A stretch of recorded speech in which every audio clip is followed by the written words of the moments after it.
Hey guys, Overs25 here with another video about my TRX300FW. This one is a quick video about how I installed the 2-inch cheap eBay made in China lift kit. I was looking around, it's winter here in Chicagoland, Illinois, but I noticed over the winter that I needed more clearance on my ATV. We got slammed this year. Within about 2 weeks, we got about like 18 plus inches of snow, and none of it was melting, and it was turning into sheer ice and all this stuff. So it was really hard to get through some of the snow with the clearance with the plow installed. So I was looking around trying to figure out how I can get some more clearance on my ATV, and I came across like high lifter kits and stuff, but they were all like $75+. And then I found one that was about 35 bucks on eBay. Then I was like, okay, hell, I'll take a shot at it. So I figured I'd show you guys how this thing is installed, because it's installed a little differently than some of the other brand name ones like High Lifter, and I think Super ATV makes one. So just a note here that the kit is not the highest quality. I'm not too sure about longevity of this kit. I guess if it ever breaks or I ever have any problems, I'll update the video in the description or something, so just make sure you check that. I also usually put an FAQ down there, but I'm just going to do like a quick little walk around and show you guys how I had to install it, because it was kind of a nightmare and required a lot of extra steps that the kit does not tell you about. The instructions were written in like Chinglish, Chinese English. It was a nightmare. You can clearly tell that I haven't put this thing back together yet. So just in terms of the front here, your front two shocks, this bracket is actually what goes on here. So you can see like I put some grease in between the bracket, but it bolts down. There's one on the top that goes through these little like plastic fender parts. In the kit they say to take off the entire fender and never put it back on, because there's usually like this little plastic rivety thing that keeps it on, but they make you put this bolt on to help hold the bracket in place. So I just took a utility knife and I cut out a little chunk of the plastic so I can keep the fender on. It probably will wobble a little bit, but I'd rather have it on and wobbling than completely off and having like mud and stuff thrown up under my gas tank. So here's one of the bolts. Then on the actual shock itself, you do have to take off your CDI support to get to some of these bolts, but they give you a few bolts.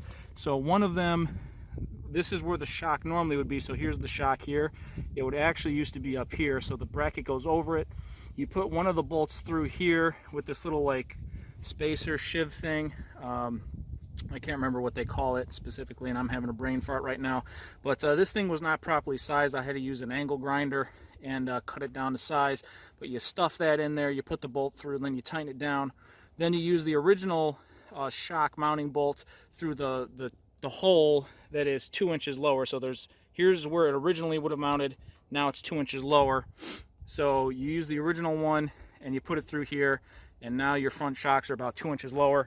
So you don't have to do anything with the bottom of your ATV. It's all in the top, but you do have to take off the rack, the fender in the front, the plastics, and then you have to loosen up the CDI support thing to get to all the shock stuff. So basically that's the front two. This side is the exact same as that side. The real kind of pain in the ass part for this one is honestly that little like shim or whatever the hell that you have to put in there, the spacer, and that's a real nightmare.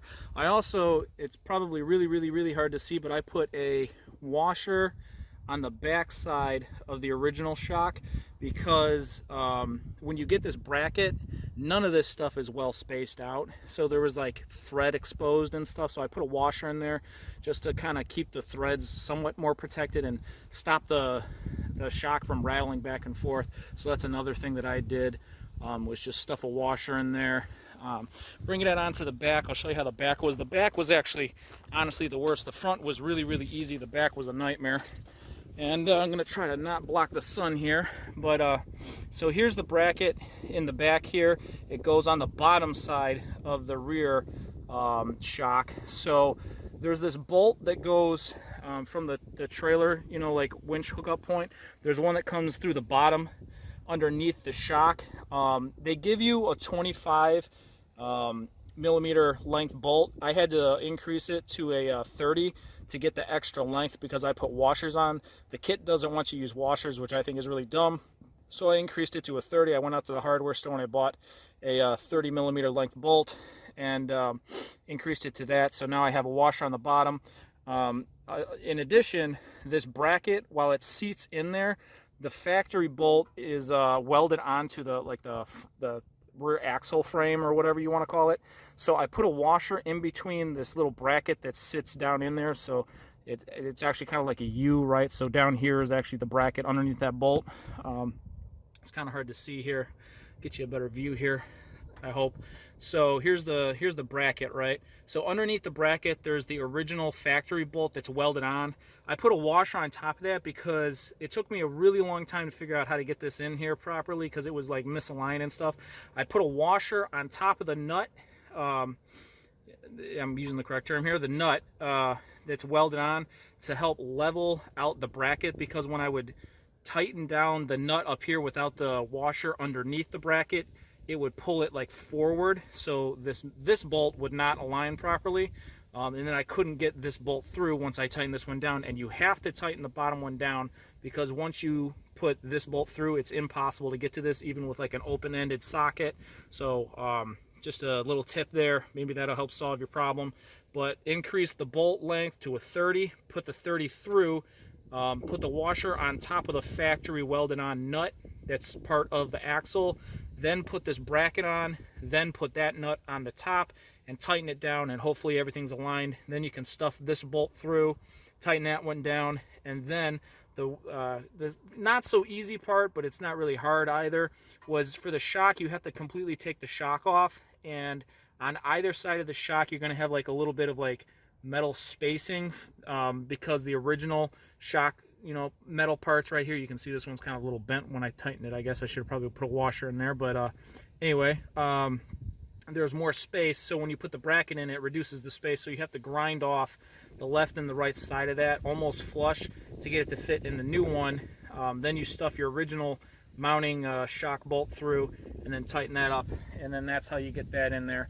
So like I said, the back was worse than the front, but that's how you have to get this kit in. I kind of hope this helps you guys out, because this was an absolute nightmare to get installed. It took me almost 2 days, which sounds really terrible, but it was a combination of I had to get the extra bolts and stuff, go to the hardware store, figure out the best strategy to get this on, plus the weather was not very inclement. So it took me about 2 days due to a combination of things, but even if it had everything in there, it's still going to take you about at least 2 to 3, maybe 4 hours, depending on how quickly you can get your ATV disassembled and reassembled and all this other stuff. So anyway, sorry for kind of being a little rambly maybe, but just wanted to make sure I covered all the parts and kind of like what I did in my thought process. So hopefully this helps someone. And like I said, doesn't seem to be the best quality kit. Maybe take some more money and buy a high lifter kit. It's probably a little bit better. Or maybe a super ATV kit, just maybe something a little brand name. I'm not too convinced that this $35 2-inch lift kit's going to last forever. However, I'll keep you guys updated. So if you're watching this video, check the description and I'll put some notes in there if something ever does happen, or if I have to take it off because I know it's issues, or, you know, blah, blah, blah, blah. But I am going to leave the video up regardless of whether or not I still use it or don't use it, because other people can benefit from the installation instructions. But anyway, that's all I got today. Orvis25 signing out. See you guys later. Peace. Thanks for watching my video. If you like the content, please consider becoming a supporter on Patreon, and remember to subscribe to me on YouTube and my new library channel, where you can watch all my content on a non-YouTube platform. Also, remember to follow me on Twitter so that you can stay up to date whenever I go live or post new content. All links in the description. Thank you. Have a good rest of your day.